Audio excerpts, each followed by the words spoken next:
चलिए, तो इस बीच हमारे संवाददाता तो लगातार हमारे साथ बने हुए हैं और स्टूडियो में भी खास मेहमान इस वक्त हमारे साथ जुड़ रहे हैं। और इस बीच आपको ये भी बता दें कि हमारे साथ मनोज कुमार मिश्रा वरिष्ठ पत्रकार जुड़ चुके हैं और साथ ही राजेश जोशी वरिष्ठ पत्रकार भी हमारे साथ हैं। मैं जिस तरीके से मनोज जी अभी बात की शुरुआत कर रही थी, क्या वाकई 25 जुलाई को, हालांकि कई रोचक बातें पढ़ने को मिल रही हैं, आज की पूरी सेरेमनी के बारे में तो डिटेल चाहेंगे ही, लेकिन क्या 25 जुलाई को शपथ को लेकर भी कोई परंपरा रही है? सीधे परंपरा ऐसी कोई तारीख मुझे लग रहा है पहले से कोई प्रेस्क्राइब्ड नहीं है। कुछ संयोग बनता गया कि लगातार 10वां शपथ ग्रहण होगा राष्ट्रपति का, जो 25 जुलाई को हो रहा है। हाँ जी। शुरू में जो पहले राष्ट्रपति डॉक्टर राजेंद्र प्रसाद या उसके बाद डॉक्टर राधाकृष्णन, इन लोगों की तारीखें अलग अलग रही हैं। हाँ। लेकिन बाद में ये परंपरा सी जैसी पड़ गई।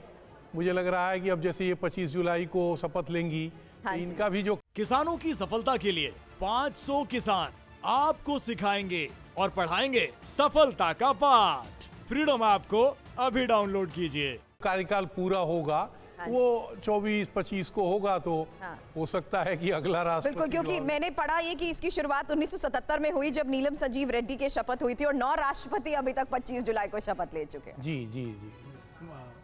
लेकिन अब आगे क्या होगा? जिस तरीके से हम जानने की कोशिश कर रहे हैं कि अब द्रौपदी मुर्मू के इंतजार किया जा रहा है कि वो अपने निवास से निकले, तो आगे पूरी परंपरा के तहत क्या क्या टाइमलाइन रहेगी, क्या क्या सेरेमनीज होंगी? मनोज जी?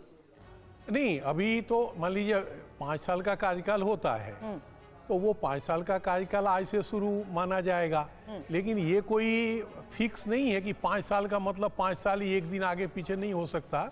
ऐसा तो मुझे लग नहीं रहा है कि होगा। तो कार्यकाल है वो आज ही खत्म हो रहा है और आज ही शपथ ग्रहण हो जाएगा द्रौपदी मुर्मू का और 10:15 बजे शपथ ग्रहण समारोह की शुरुआत होगी। राजेश जोशी जी भी हमारे साथ मौजूद हैं। जोशी जी, इतिहास भी बनता हुआ आज हम अपनी आंखों के सामने देख रहे हैं, क्योंकि देश को पहला ऐसा मौका है देश के लिए जब आदिवासी राष्ट्रपति मिलने जा रही हैं और संथाल समुदाय से आती हैं द्रौपदी मुर्मू, ये हम सब जानते हैं। और 75 साल बाद ये संयोग जो है वो हमें देखने को मिल रहा है।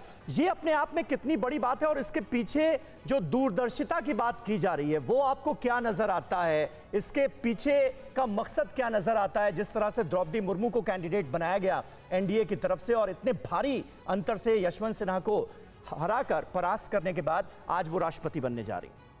देखिए, बहुत बड़ी बात है। दूसरी महिला राष्ट्रपति और पहली आदिवासी महिला जो उस कुर्सी तक पहुंची हैं, इसके महत्व को कोई भी कम करके नहीं आंक सकता है या इसको कम नहीं किया जाना चाहिए। और इसमें द्रौपदी मुर्मू की अपनी व्यक्तिगत जर्नी जो है वो तो है ही है, उनकी अपनी यात्रा तो है ही है।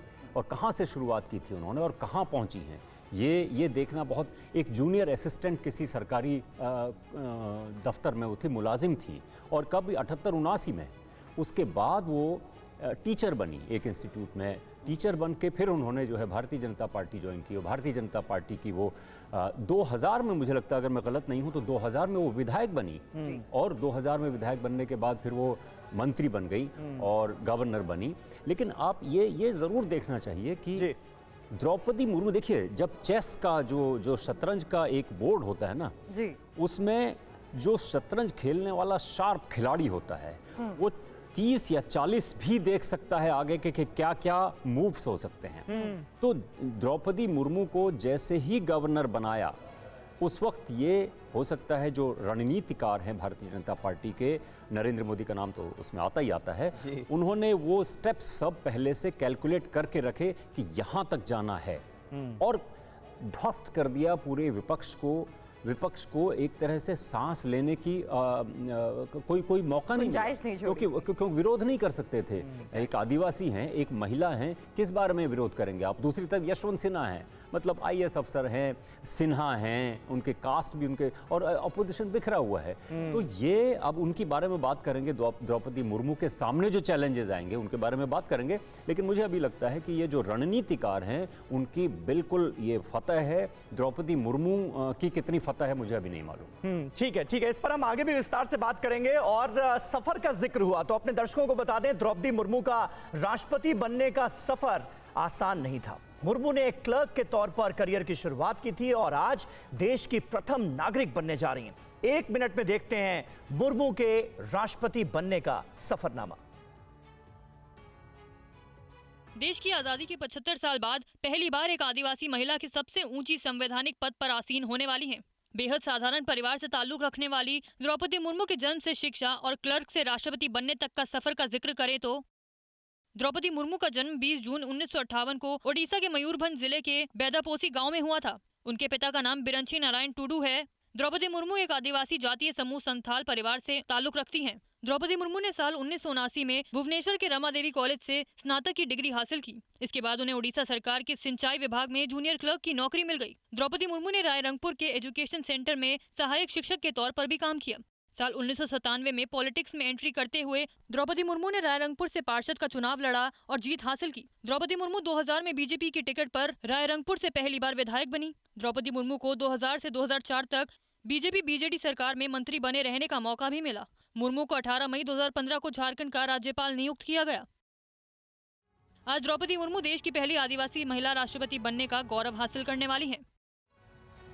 किसानों की सफलता के लिए 500 किसान आपको सिखाएंगे और पढ़ाएंगे सफलता का पाठ। फ्रीडम ऐप को अभी डाउनलोड कीजिए।